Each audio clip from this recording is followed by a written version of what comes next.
खूब देखे होंगे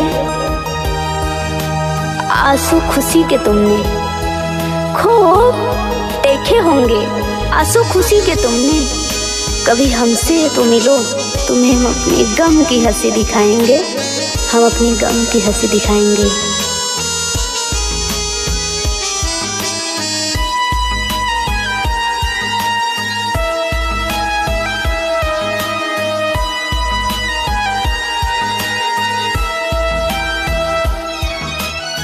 सच हो मैं भूलल बाड़ा तो के तोहर कोनो मजबूरी हा, काहे के जिंदगी में आइला से मिल के भी तोह से दूरी हा। झूठो के वादा कैला काहे, झूठे कसम तो खैला हो।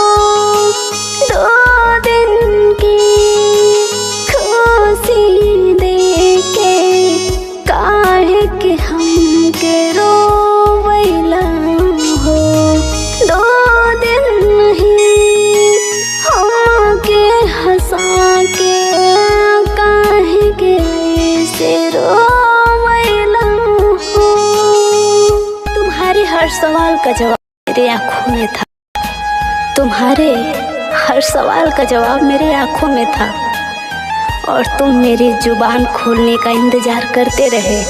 ना समझ सके तुम मेरे प्यार को, ना समझ सके तुम मेरे प्यार को, इसीलिए तो जनाब मुझे हर दर्द देते रहे, हर दर्द देते रहे।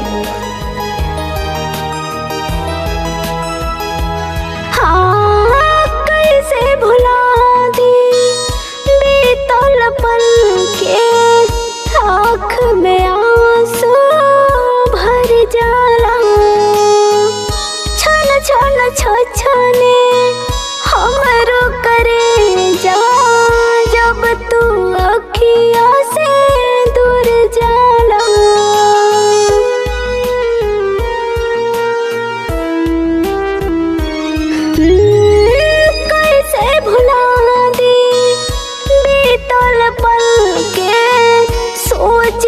आँख भी भर जाला।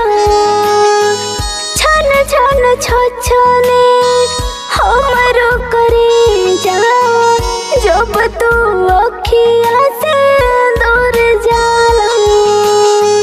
अपन बनावे के कोई के हमके हथवा काहे छुड़ला हो।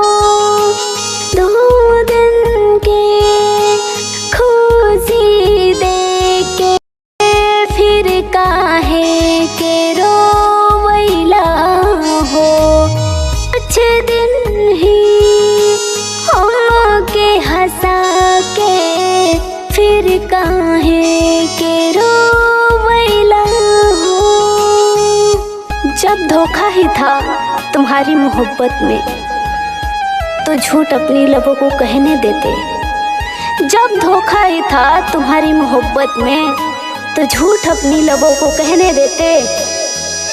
क्यों मुझे प्यार करना सिखाए, क्यों मुझे प्यार करना सिखाए। मैं अकेले ही खुश थी, मुझे अकेले ही रहने देते।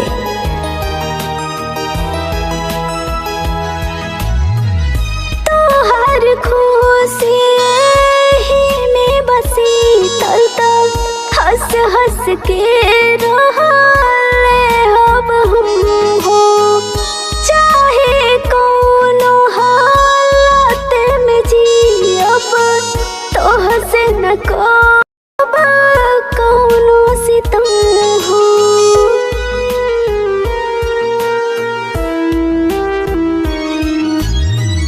तो हर खुशी में बसी तल तल हंस हंस के रहले अब हम हो। चाहे कोनो हालत में जियब, तोह से न कोनो कहब सितम हो।